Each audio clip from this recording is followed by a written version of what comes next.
News, सच जरूरी है। नमस्कार दर्शकों, मैं शीबा शेख और आप देख रहे हैं एमएनएस न्यूज। ब्रेक के बाद एक बार फिर स्वागत है आपका देश प्रदेश की खबरों में। आइए एक नजर डालते हैं हेडलाइंस पर।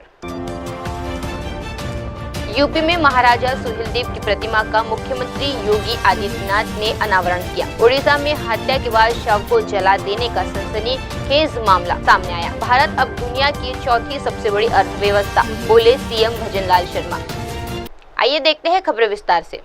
यूपी में महाराज सुहेलदेव की प्रतिमा का मुख्यमंत्री योगी आदित्यनाथ ने अनावरण किया। उत्तर प्रदेश के मुख्यमंत्री योगी आदित्यनाथ ने महाराजा सुहेलदेव के विजयोत्सव के अवसर पर उनकी प्रतिमा का भव्य अनावरण किया। इस मौके पर मुख्यमंत्री ने क्षेत्र के विकास और जन कल्याण के लिए कई महत्वपूर्ण परियोजनाओं का लोकार्पण और शिलान्यास किया।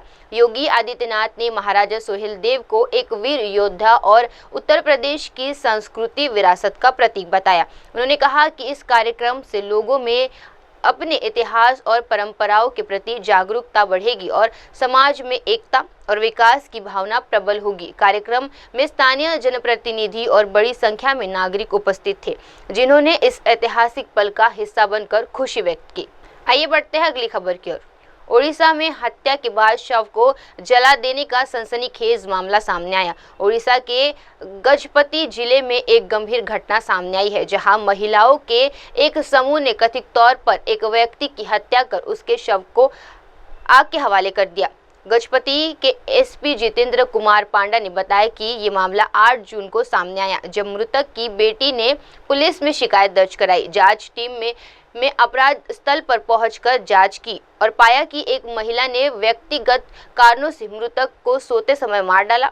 हत्या के बाद गांव की अन्य महिलाओं और कुछ पुरुषों ने शव को जंगल में ले जाकर आग लगा दी। पुलिस ने मुख्य आरोपी से पूछताछ की, जिसमें उसने जुर्म कबूल कर लिया और पूरा घटनाक्रम बताया। पुलिस ने कुल 10 आरोपी, 8 महिला और 2 पुरुषों को गिरफ्तार कर लिया है और न्यायालय में उन्हें प्रस्तुत किया गया। मामले की आगे की जांच जारी है और पुलिस ने सभी आवश्यक कदम उठाने का भी भरोसा दिया है। मोहना में पिछले 8 तारीख को एक रिपोर्ट हुआ मोहना पुलिस में। एक आदमी को मारने के बाद उसको आग लगा के जला दिया गया है, ऐसा रिपोर्ट जिसका देहांत हुआ उसकी बेटी ने ये रिपोर्ट की। उसके बाद एक केस रजिस्टर हुआ और केस के तहत साइंटिफिक टीम, पुलिस डॉग के साथ हमारा इन्वेस्टिगेटिंग ऑफिसर और थाना के इंचार्ज वहाँ पहुँचे, उनको असिस्ट करने के लिए और केस को सुपरवाइज करने के लिए एक डीएसपी भी स्पॉट विजिट किए। पिछले 3 दिन से गांव में दिखाई नहीं दे रहा था, तो इन्वेस्टिगेशन के दौरान ये पता चला कि एक औरत ने कुछ पर्सनल रीजन के लिए उस आदमी जब सोया था उसको शार्प कटिंग वेपन में अटैक करके मार दिया। मार देने के बाद गांव के और कुछ औरत और 2-3 मर्द भी साथ में मिलके डेड बॉडी को एकदम डीप फॉरेस्ट में ले गए और वहाँ पेट्रोल और केरोसिन डाल के उसको जला दिया गया। उसी केस के एविडेंस के अवेलेबल एविडेंस के मुताबिक हमने जो प्रिंसिपल एक्यूज जो लेडी थी उससे भी पूछताछ की और वो अपना गुनाह कबूल की और सारे कहानी बताई कि कैसे वो घटना घटी। उसके बाद कल हमने 8 लेडी एक्यूज और 2 मेल एक्यूज, कुल 10 आदमी को अरेस्ट करके कल कोर्ट फॉरवर्ड किया गया है और ज़्यादा जानकारी अभी जानने के लिए बाकी है। पोस्टमार्टम रिपोर्ट आने में बाकी है और बाकी सारे चीज जो एविडेंस मिलेगा उसी के आधार, और अगर कोई गुनाहगार रह गया होगा तो उसको भी इस कानून के तहत उसको। आइए बढ़ते हैं अगली खबर की ओर। भारत अब दुनिया की चौथी सबसे बड़ी अर्थव्यवस्था, बोले सीएम भजनलाल शर्मा। प्रधानमंत्री नरेंद्र मोदी के नेतृत्व में एनडीए सरकार के 11 वर्ष पूरे होने पर राजस्थान के मुख्यमंत्री भजनलाल शर्मा ने जयपुर में प्रतिक्रिया देते हुए कहा कि ये समय भारत के लिए परिवर्तन प्रगति और गौरव का रहा है। उन्होंने कहा, अगर हम 2014 में पीछे देखें तो भारत दुनिया की 11वीं सबसे बड़ी अर्थव्यवस्था था। आज हमें गर्व से कह सकते हैं कि हम 5वें स्थान से आगे बढ़ते हुए अब दुनिया की 4थी सबसे बड़ी अर्थव्यवस्था बन चुके हैं।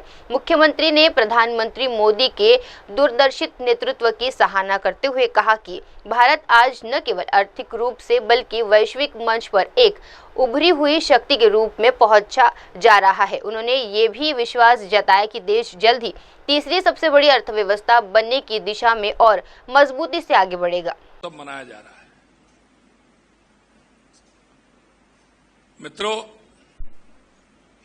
कई मैं देख रहा हूं कि सीनियर पत्रकार भी हमारे सामने बैठे हैं जो उन्होंने लंबे समय से पत्रकारिता की है, और वो इसलिए कहना चाहता हूं कि उन्होंने सभी दौर देखे हैं,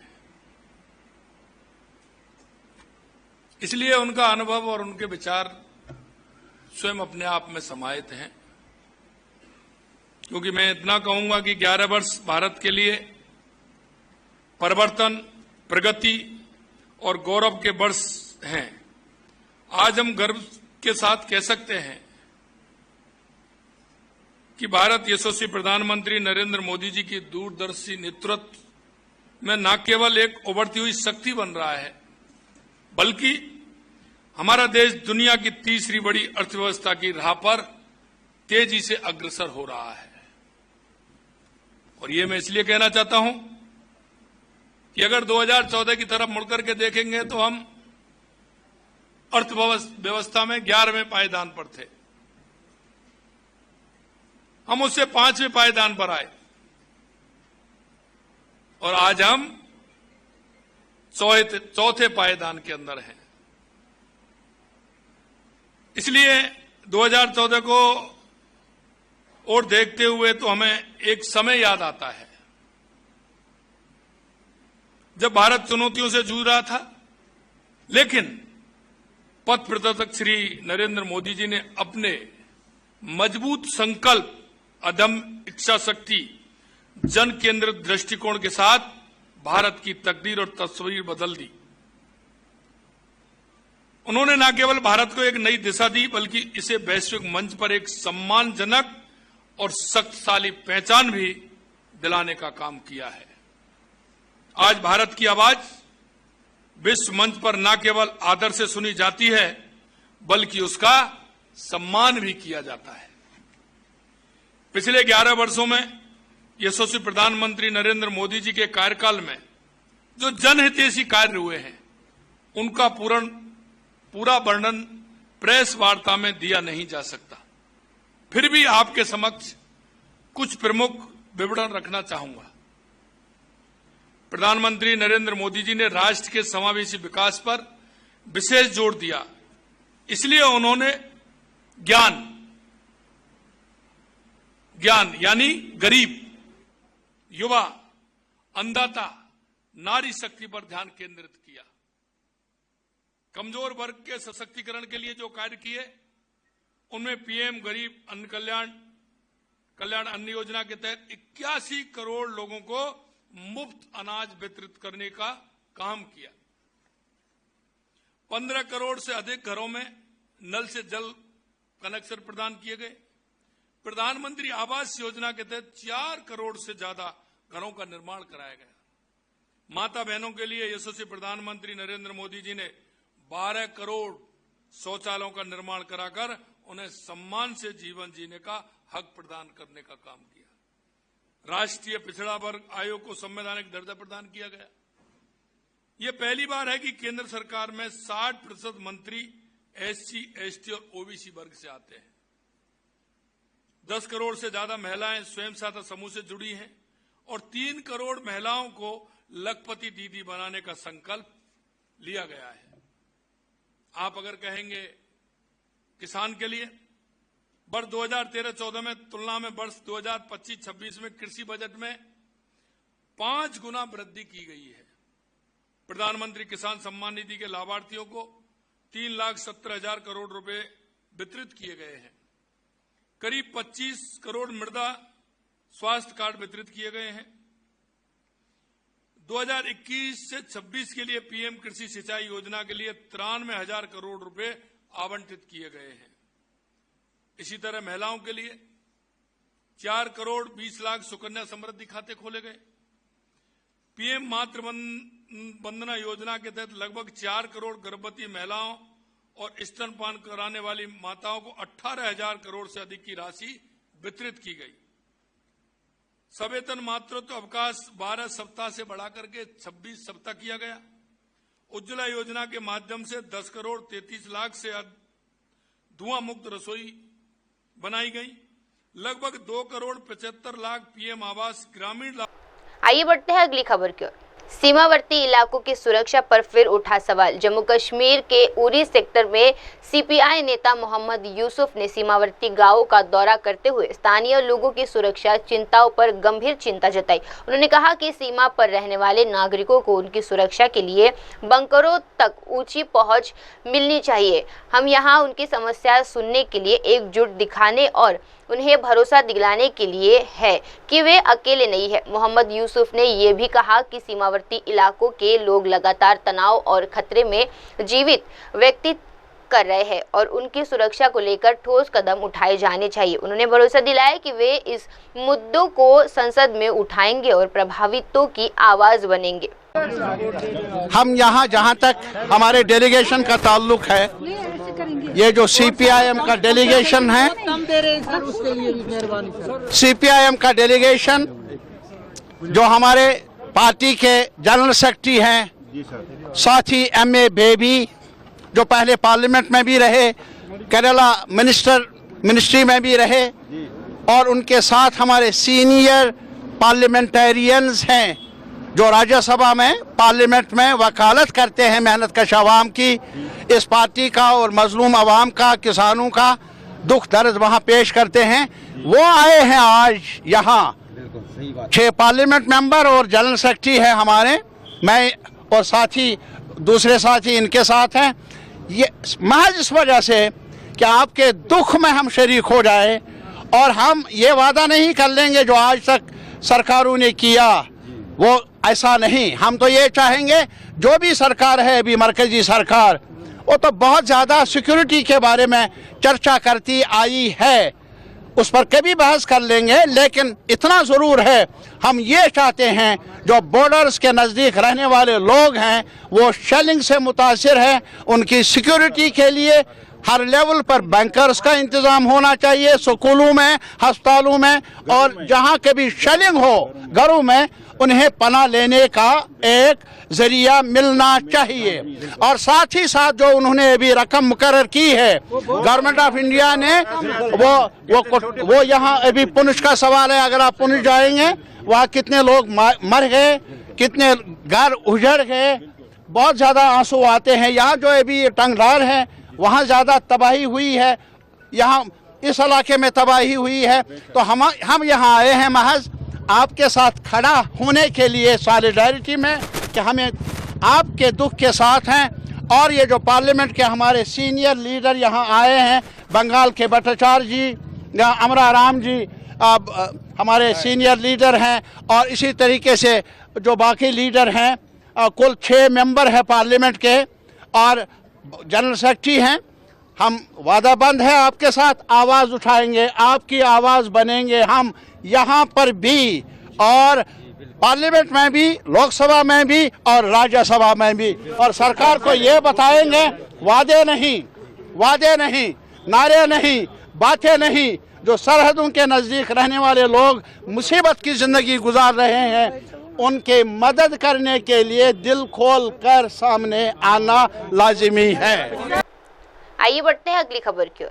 वाराणसी में अजय राय का बीजेपी पर तीखा वार। यूपी कांग्रेस अध्यक्ष अजय राय ने प्रधानमंत्री नरेंद्र मोदी और बीजेपी को निशाने पर लेते हुए कहा कि 2047 की बात करने वाले नेता आज की हकीकत में मुंह मोड़ रहे हैं। उन्होंने कहा कि आज नौजवान बेरोजगार है, छोटे व्यापार बंद हो चुके हैं और जनता परेशान है। अजय राय ने अयोध्या का जिक्र करते हुए कहा कि वहां पर भी काम गुजरात की कंपनियों को मिल रहा है। यहाँ तक कि मंदिर में चढ़ाया जाने वाला प्रसाद भी गुजरात से मंगाया जा रहा है। उन्होंने आरोप लगाया कि उनमें भी घोटाला हो रहा है। अजय राय ने वाराणसी की जनता की ओर इशारा करते हुए कहा कि आपने उन्हें वोट दिया है तो कम से कम यहाँ के लोगों को काम तो दीजिए।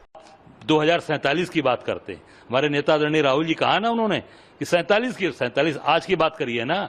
आज देश में कहाँ क्या स्थिति बन चुकी है, लोगों के पास आज रोजगार नहीं है, काम नहीं है, कोई लोगों के पास व्यापार नहीं है, सब व्यापार बंद हो गए।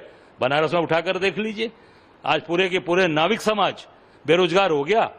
क्रूज यहां ला के गुजराती कंपनियों को लाके दे दिया और सारा काम गुजरात का आदमी करेगा। 11 सालों में यही हुआ कि मोदी जी ने अपने गुजरात के व्यापारियों को खूब पैसे कमवाए। हमारा बनारस, हमारा उत्तर प्रदेश और हमारा ये पूरा क्षेत्र, आप ये भी कुंभ में कौन काम किया? जो कुंभ में इतना बड़ा मेला लगा था, सारा काम गुजरात के लोगों ने पूरा ठेका किया। बाबा विश्वनाथ के दरबार में किसने काम किया? अहमदाबाद की कंपनी ने काम किया। अभी आप देख सकते हैं अयोध्या में, वहां पर कौन काम कर रहा है? गुजरात की कंपनी कर रही है। अभी तो वहां प्रसाद में भी स्कैम हो गया, घोटाला हो गया। वहां प्रसाद कहां से आ रहा है? वो भी गुजरात से आ रहा है। अब वहां के क्या यहां हमारे लोगों को काम नहीं मिलेगा? यहां बनारस के लोगों ने वोट नहीं दिया, बनारस के लोगों ने वोट दिया, तो इनको भी काम दीजिए। ये बेचारे केवल सुपरवाइजर बनेंगे, ये बेचारे केवल कर्मचारी बनेंगे, सारा माल गुजरात जा रहा है। ये जनता बहुत ही सूक्ष्म दृष्टि से देख रही है कि ये पूरा का पूरा 11 सालों में मोदी जी ने अपने जो गुजराती भाई थे उनको खूब पैसा कमाया और गुजरात को केम छू मजामा करा दिया। आइए बढ़ते हैं अगली खबर की ओर। ऑपरेशन सिंदूर पर बोले रविशंकर प्रसाद, भारत ने अंतर्राष्ट्रीय मंचों पर रखा पक्ष। ऑपरेशन सिंदूर को लेकर भाजपा सांसद रविशंकर प्रसाद ने भारत के वैश्विक प्रयासों की जानकारी दी। उन्होंने कहा कि एक सर्वदलीय प्रतिनिधि मंडल ने दुनिया के कई देशों की यात्रा की और भारत का पक्ष मजबूती से रखा। यूके में हाउस ऑफ कॉमन्स की सर्वदलीय प्रति पटेल कन्वेंटिंग और लेबर पार्टी के नेता के साथ ही थिंक टैंकों से मुलाकात की गई। इन बैठकों में भारत ने ये स्पष्ट किया कि वे आतंकवाद के खिलाफ लड़ाई लड़ रहा है, न कि किसी देश या उसके लोगों के खिलाफ। कोपेनहेगन में कुछ पाकिस्तानी समर्थकों द्वारा विशेष प्रदर्शन किया गया, लेकिन वे ज्यादा देर तक नहीं टिक पाए। रविशंकर प्रसाद ने कहा कि भारत ने पाकिस्तान के साथ पारंपरिक युद्ध जरूर लड़े हैं, लेकिन कभी आक्रामक रवैया नहीं अपनाया। उन्होंने कहा कि भारत में सभी सरकारों ने शांति की कोशिश की है, लेकिन पाकिस्तान की सत्ता, सेना और जनरलों ने गठजोड़ के हाथों में है, जो अपने उद्देश्यों को पूरा करने के लिए आतंकवादी संगठनों और शिविरों का इस्तेमाल करते हैं। उन्होंने अंतर्राष्ट्रीय समुदाय से अपील की कि पाकिस्तान की असल सच्चाई को पहचाना जाए और आतंक के खिलाफ एकजुट हुआ जाए। हम विदेश में भारत की बात बताने गए थे और जो वहां भारतीय हैं उनको अपनी बात भी बताने गए थे।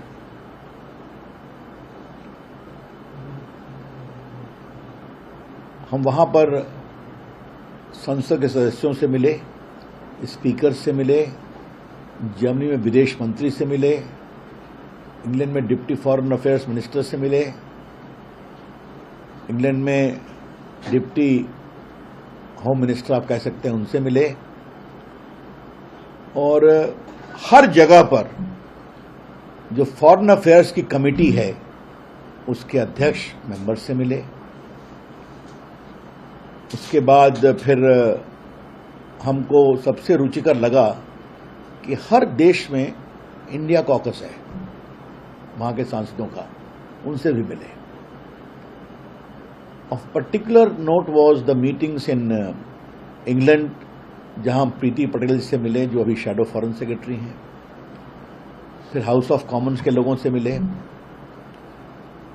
लेबर में जो प्रो इंडिया ग्रुप है उससे मिले, कंजर्वेटिव में जो प्रो इंडिया ग्रुप है उससे मिले, और यही सब जगह रहा। लेकिन हर जगह थिंक टैंक से मुलाकात हुई, और चाहे वो इंग्लैंड हो या ब्रसल्स हो, इन सभी जगहों पर बड़ी संख्या में प्रभावित थिंक टैंक हैं। फ्रांस में, जर्मनी में। तो हमारे लिए बड़ा रोचक अनुभव था उनसे बातचीत करना, उनके प्रश्नों का उत्तर देना। उसके बाद हर जगह भारतीय कम्युनिटी के लोगों को भी हमें बोलने का अवसर मिला। आपको जानकर प्रसन्नता होगी कि लंदन में लगभग 800 लोग आए सुनने, और जो उनके हाई कमीशन के पीछे में एक ट्रायंगल है, तो लंदन गए हुए उनको मालूम होगा, वहां पर हम लोग का भाषण हुआ। मतलब इटली में लगभग 60 लोग थे, लंदन बता दिया, फ्रांस में लगभग 250 लोग थे, कोपनहेगन में 400-500 लोग थे, और कोपनहेगन में कुछ पाकिस्तानी बाहर धरना भी देने लगे, और मोदी जी मेरे नाम पर भी लेके फप्तियां कस रहे थे। उन्होंने अपने भाषण में ये कहा कि 3 देश में हम लोग की यात्रा इतनी सफल रही, तो थोड़ा कहा गया होगा इस्लामाबाद से कि क्या कर रहे हो, और ऐसे भी IMF का लोन मिल चुका था, तो कुछ हिस्सा वहां पेमेंट के लिए भी गया होगा, क्योंकि 10 मिनट बाद वो चले गए, और उसके बाद उन देशों में कहीं दिखाई नहीं पड़े जहां हम लोग गए थे। मित्रों, हमने क्या कहा ये कुछ हम बताना चाहेंगे, ये थोड़ा बताना जरूरी है आप लोगों के लिए। हमने भारत पाकिस्तान के ऐतिहासिक परिवेश को रखा। हम दोनों एक ही दिन पैदा हुए, 14 अगस्त को पाकिस्तान, 15 अगस्त को हम आज दुनिया की चौथी बड़ी इकोनॉमी हो गए, तीसरी के रास्ते पर हैं, और वो कटोरा लेके घूम रहे हैं। हमने ये भी बताया कि 4 बार हम कन्वेंशनल युद्ध लड़ चुके हैं। We have fought 4 conventional wars, 48, 65, 71 and Kargil war in 99। इन चारों में हम एग्रेसर कभी नहीं थे, हमने जवाब दिया, और उन्होंने ये भी क्लैरिफाई किया कि हम लोग पाकिस्तान की जनता के खिलाफ नहीं हैं, समस्या वहां के जनरल्स हैं जिससे पाकिस्तान की जनता भी त्रस्त है। हमने ये भी बताया कि इन चारों युद्धों में एग्रीमेंट हुआ, UN का 48 में, 65 में ताशकंद, 71 में हमारे शिमला, और बाकी 98, 99 के बाद फिर अटल जी ने कोशिश की। हर बार वही सिलसिला निकला। दूसरी बात हमने बताई कि कोई भी राज हो, पाकिस्तान से रिश्ते सुधरें, ये सभी सरकारों ने कोशिश किया है। नरेंद्र मोदी जी ने अपने शपथ ग्रहण में नवाज शरीफ को बुलाया, उनके ग्रैंडसन की शादी में भी चले गए थे, फिर उरी हुआ, फिर आपके पुलवामा हुआ, और अब ये हुआ। हमने उन लोगों को एक विशेष तो बताया कि Pakistan is not only A state in denial, लेकिन पाकिस्तान में मिलिट्री टेररिस्ट नेक्सस जो है, ये बहुत बड़ा डेडली एक्सप्लोसिव कॉम्बिनेशन बना है। और हमने जब इतिहास की बात कही तो ये भी कहा कि लगभग 55 साल 60 साल तक पाकिस्तान जनरल्स के हाथ में रहा है। अयूब खान 10 साल, यहिया खान 7.5 साल, जियाउल हक 11 साल, मुशर्रफ 9 साल, और भी देखिए मुनीर साहब कब तक चलते हैं। तो ये है पाकिस्तान की स्थिति। तो दुनिया को ये समझना है कि Pakistan is in the grip of A military general nexus whose dirty jobs is done by the terrorists and the training camps। ये जो पाकिस्तान का जो नया सेटअप है, उसमें वो आतंकवाद को प्रॉक्सी के रूप में यूज करते हैं। और क्यों यूज करते हैं कि युद्ध होगा, कॉन्फ्लिक्ट होगा, तो जनरल की विश्वसनीयता बनी रहेगी। The generals use these terrorist and their camps as the proxy to make themself relevant. आइए बढ़ते हैं अगली खबर की ओर। हैदराबाद में BRS बस का किराया बढ़ोतरी के खिलाफ प्रदर्शन। हैदराबाद में RTC बस किराए में बढ़ोतरी के खिलाफ BRS नेता के कविता ने किया प्रदर्शन। पुलिस ने प्रदर्शनकारियों को हिरासत में लिया।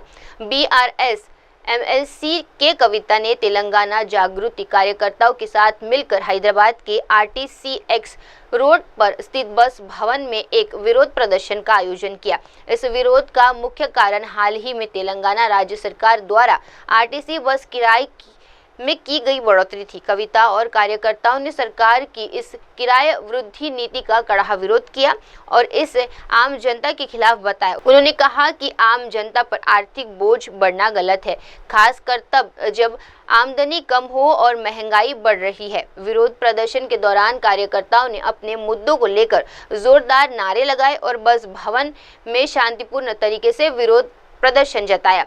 हालांकि इस प्रदर्शन के बाद पुलिस ने विरोध कर रहे कार्यकर्ताओं को हिरासत में ले लिया।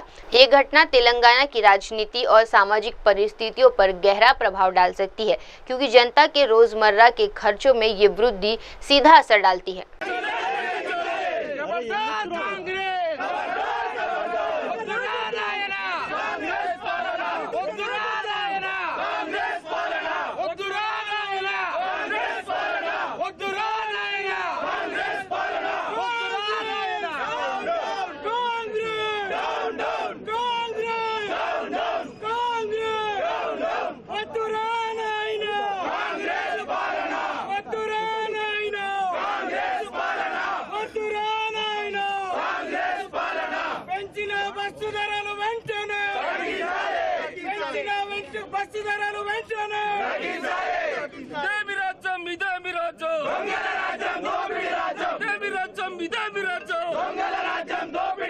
खबरदार रेवंत रेड्डी, खबरदार कांग्रेस गवर्नमेंट, పెంచిన బస్ ఛార్జీలను వెంటనే పెంచిన బస్ ఛార్జీలను వెంటనే పెంచిన బస్ ఛార్జీలను వెంటనే ఖబర్దార్ రేవంత్ రెడ్డి, ఇదేమి రాజ్యం, ఇదేమి రాజ్యం, దొంగల రాజ్యం, దోపిడీ రాజ్యం, ఇదేమి రాజ్యం, ఇదేమి రాజ్యం, దొంగల రాజ్యం, దోపిడీ రాజ్యం, ఇదేమి రాజ్యం, ఇదేమి రాజ్యం, దొంగల రాజ్యం, దోపిడీ రాజ్యం. సిగ్గు సిగ్గు బస్ ఛార్జీలు పెంచడం, సిగ్గు సిగ్గు రేవంత్ రెడ్డి పరిపాలన, సిగ్గు బస్ ఛార్జీలు పెంచడం, సిగ్గు సిగ్గు రేవంత్ రెడ్డి పరిపాలన, దాం పెంచిన బస్ ఛార్జీలు తగ్గించేంత వరకు, దాం పెంచిన బస్ ఛార్జీలు తగ్గించేంత వరకు ఆవాజ్ దో, ఆవాజ్ దో.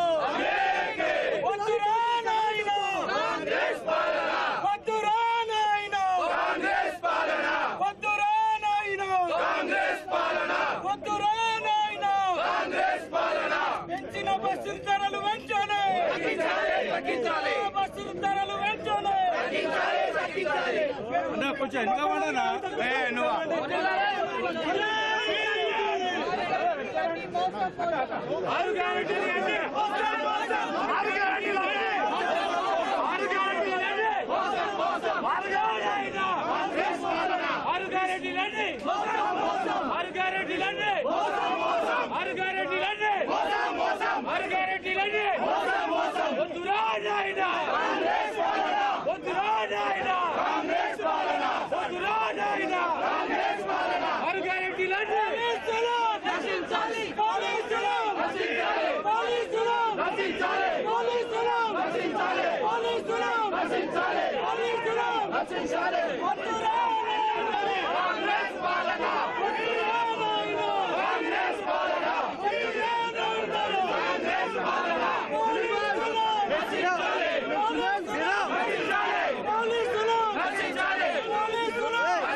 आइए बढ़ते हैं अगली खबर की ओर। 2026 के यूपी पंचायत चुनाव में कांग्रेस खोजेगी मिशन 2027 के भावी एमएलए। करीब 5 दशक से उत्तर प्रदेश में सत्ता से बाहर कांग्रेस लोकसभा और विधानसभा चुनाव में सफलता हासिल करने के लिए जिस गठबंधन के सहारे अब तक आगे बढ़ रही, उससे जुड़ी नई खबर सामने आई है। कांग्रेस अगले साल होने वाले यूपी पंचायत चुनाव में गठबंधन को हटाने की रणनीति बना रही है। कांग्रेस अपने दम पर चुनाव लड़ेगी। पार्टी थिंक टैंक का मानना है कि अगले चुनाव लड़कर यूपी में अपनी असल सियासी ताकत का भी अंदाजा हो जाएगा। इसी के साथ पार्टी ने जिला संगठन के जरिए विधानसभा चुनाव के मद्देनजर भी संदेश देना शुरू कर दिया है। कहा जा रहा है कि पंचायत चुनाव जो भी वर्कर मजबूती से चुनाव जीतेगा या पार्टी के चुनाव जितवाएगा, उनको विधानसभा चुनाव 2027 में एमएलए का टिकट देने की प्राथमिकता मिलेगी। करीब आइए बढ़ते हैं अगली खबर की ओर। भीषण गर्मी की चपेट में देश, तापमान 45 डिग्री सेल्सियस के पार। देश भर में तापमान लगातार बढ़ता जा रहा है, जिससे जनजीवन प्रभावित हो रहा है। भारतीय मौसम विज्ञान विभाग यानी IMD ने वैज्ञानिक नरेश कुमार ने इस स्थिति पर विस्तार से जानकारी दी है। उनके मुताबिक हाल ही के दिनों में गजर के साथ बारिश की कमी दर्ज हो गई है। इसके साथ ही उत्तर पश्चिम भारत में एंटी साइक्लोनिक सर्कुलर का निर्माण जैसे अन्य अनुकूल मौसमी परिस्थितियों का अनुभव रहा है। इन्हीं कारणों से इस पूरे क्षेत्र में तापमान 45 डिग्री सेल्सियस के ऊपर चला जाएगा। वर्तमान में पंजाब, हरियाणा, उत्तर प्रदेश, उत्तरी मध्य प्रदेश और राजस्थान में भीषण लू लगने की स्थिति बनी हुई है। स्थिति की गंभीरता को देखते हुए IMD ने राजस्थान के लिए रेड अलर्ट जारी किया है, जो अत्यधिक उच्च तापमान का संकेत है। उम्मीद है कि अगले 3 दिनों तक राजस्थान में ऐसी भीषण गर्मी बनी रहेगी। वहीं पंजाब और हरियाणा के लिए ऑरेंज अलर्ट जारी कर दिया गया है। इस क्षेत्र में भी दिन के समय तेज गर्मी पड़ रही है, लेकिन रात में भी तापमान असामान्य रूप से अधिक बना हुआ है। IMD इस गर्म रात की स्थिति के रूप में वर्गीकृत करता है, जो स्वास्थ्य के लिए विशेष रूप से चिंताजनक है। इससे अतिरिक्त IMD ने जम्मू और कश्मीर और हिमाचल प्रदेश के लिए भी अगले 3 दिनों के लिए चेतावनी जारी की है। देखिए, अभी क्या है कि कुछ दिनों से कोई ऐसा कोई थंडरस्टॉर्म एक्टिविटी नहीं रहा और बाकी जो फेवरेबल मेट्रोलॉजिकल कंडीशंस थे कि जैसे मिडल लेवल में एंटी साइक्लोनिक सर्कुलेशन फॉर्मेशन हो जाता है नॉर्थ वेस्ट इंडिया में। इसके कारण क्या है कि अभी जहां टेम्परेचर्स हैं नॉर्थ वेस्ट इंडिया में 45 डिग्री से ज़्यादा पहुंचे हुए हैं और अभी आज की डेट में जो हीट वेव कंडीशंस हैं वो पंजाब, हरियाणा, उत्तर प्रदेश, नॉर्थ मध्य प्रदेश और राजस्थान में प्रिवेल कर रही हैं। अगर आप जो फिगर में देखेंगे तो इसके लिए हमारा राजस्थान के लिए हमारा रेड अलर्ट है। पिछले 2 दिनों से हम रेड अलर्ट दे रहे हैं। आने वाले 3 दिनों में ऐसी ही कंडीशंस रहने का अनुमान है और पंजाब और हरियाणा के लिए हमारा ऑरेंज अलर्ट है। और अभी इन सभी राज्यों में क्या है कि हीट वेव कंडीशंस भी है और उसके साथ ही वार्म नाइट भी कंडीशंस है। मीन दिन के टेम्परेचर भी ज़्यादा है और रात के टेम्परेचर भी ज़्यादा है। तो इसके साथ जम्मू कश्मीर और हिमाचल के लिए भी हमारा 3 दिन का वार्निंग है। तो ओवरऑल बात करें तो यह है कि जो सिनेरियो आने वाले 3 दिन रहेगा, उसके बाद 12 रात को वेस्टर्न डिस्टर्बेंस के प्रभाव से हम एक्सपेक्ट कर रहे हैं कि आंसर दिल्ली में भी रेनफॉल हो, जहाँ एडजॉइनिंग एरिया में रेनफॉल एक्टिविटी रहेगा। फिर ये जो हीट वेव कंडीशंस हैं उसके बाद अवेट हो सकती हैं। इसके अलावा अगर आप बात करें इस समय क्या है कि जो मानसून कंडीशंस हैं वो पेनिनसुलर इंडिया में एक्टिव हो रहा है, साउथ पेनिनसुलर इंडिया में। वहाँ पे अभी क्या है कि आज की डेट में हमारा अनुमान है जो पूरा केरला, तमिलनाडु, कोस्टल कर्नाटका, जहाँ साउथ इंटीरियर कर्नाटका के लिए हमारा हैवी रेनफॉल का अनुमान है। कल भी ऐसे रहेगा। उसके बाद जो कंडीशन ज़्यादा फेवरेबल हो जाएंगी तो जहाँ इस पूरे सारे राज्यों में वेरी हैवी 12 सेंटीमीटर से ज़्यादा, जहाँ उसके बाद 20 सेंटीमीटर से ज़्यादा रेनफॉल होने का अनुमान है। तो आप समझिए जैसे 10, 11, 12 तक हमारा यही है हैवी, वेरी हैवी। उसके बाद extremely heavy rainfall activity specifically Kerala, Tamil Nadu, coastal Karnataka, south interior Karnataka और या गोवा रीजन के लिए रहेगा, जिसके लिए हम रेड अलर्ट देंगे। और अगर आप बाकी हिस्सों की बात करें नॉर्थ ईस्टर्न स्टेट में, वहाँ ऐसा इतना सिग्निफिकेंट रेनफॉल नहीं है, लेकिन फिर भी वहाँ moderate to heavy rainfall activity आने वाले 6-7 दिन कंटिन्यू रहेगी। आइए बढ़ते हैं अगली खबर की ओर। धारावी पुनर्विकास परियोजना को लेकर कई शंकाएं होना स्वाभाविक। धारावी पुनर्विकास परियोजना यानी DRP को लेकर लोगों में आपके मन में कई तरह की शंकाएं होना स्वाभाविक है। अगर मैं धारावी का ही निवासी होता तो मुझे भी ये सवाल जरूरी होता। इस परियोजना को लेकर सबसे बड़ा संदेह ये है कि क्या ये सच में आगे बढ़ेगी या नहीं। दरअसल ये परियोजना पिछले 20 सालों से चली आ रही है। इसकी शुरुआत 1980 के दशक के आखिरी वर्ष में हुई, लेकिन काम शुरू होने में काफी समय लग गया। पर अब मैं पूरी जिम्मेदारी के साथ कहना चाहता हूं कि अब ये परियोजनाएं आगे बढ़ रही है। मैं धारावी के सभी निवासियों को भरोसा दिलाना चाहता हूं कि उनके पास अपना घर होगा। सभी के लिए आवास हमारा आदर्श वाक्य है। साथ ही जहां तक संभव हो सरकारी दिशा निर्देशों के अनुसार सभी को आजीविका का पूरा संरक्षण किया जाएगा। ये परियोजना केवल मकान बनाने तक सीमित नहीं, बल्कि इसमें धारावी के लोगों की जिंदगी सुधारने और उनके भविष्य को सुरक्षित करने का प्रयास भी है। इसलिए मैं सभी से अनुरोध करता हूं कि वे इस प्रक्रिया में धैर्य रखें और साथ दें। Dharavikars are scared that they will be displaced and there will be concern of gentrifications. Can you explain and address the concern of Dharavikars? See, in a project of this complexity and having a dubious distinction of having the world's longest bid process, which took almost 20 years now. So, it is but natural that people have many misgivings. If I had been resident of Dharavi, I too must be really having these misgivings. And also, there is also a lot of skepticism as to whether the project will go on or not. See, that is but natural. But the 2 points that have been raised, let me address both of them. One of the main, the doubts that people have is whether the project will go through. Because it has been happening for the last 20 years. It was started in late 80s, 1980s, last century. But finally work has started now. So let me assure you, let me assure the people through this channel that the process will go through and the project will go through. And secondly, the misgivings regarding whether the people will get a house, whether he'll get his livelihoods protected. I would like to assure that everybody gets a house. As I said in the beginning, housing for all is our motto. And secondly, as far as possible, and as per the government guidelines and regulations, all the livelihoods will also be protected, right? And what was the other question? You said gentrification. Yeah. See, we prepared this question concerns the master plan. There should be a proper plan in black and white as to how the process will be going through.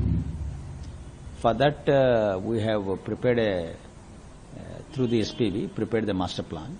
The SPV has prepared a master plan. How the spatial distribution of the demography and the industries and factories will take place. So, generally speaking, it has been observed that in redevelopment projects, especially in slum rehabilitation projects, the local people are actually many times not given access to the amenities. So the question is, gentrification relates to access to amenities like open spaces, access to buildable amenities. Okay? But in this plan, if you see the plan, one can see open spaces are evenly distributed, and 43 to 44% of the total area, buildable area, is allocated for rehabilitation. And thirdly, all the buildable amenities are also, as far as possible, we have directed the SPV to give evenly, to ensure that they get even distribution spatially. If that is not done, there is every possibility of ghettoization, which is, in other words, gentrification, whereby generally the locals are given a short shrift. So that point has been addressed, and people need not worry on this count, I think. अब वक्त तो चला है दर्शकों छोटी सी break का। Break के बाद भी जुड़े रहिए, देखते रहिए मेरे सहयोगी श्रद्धा के साथ देश प्रदेश की तमाम बड़ी खबरें। धन्यवाद। आप देख रहे हैं MNS न्यूज, सच जरूरी।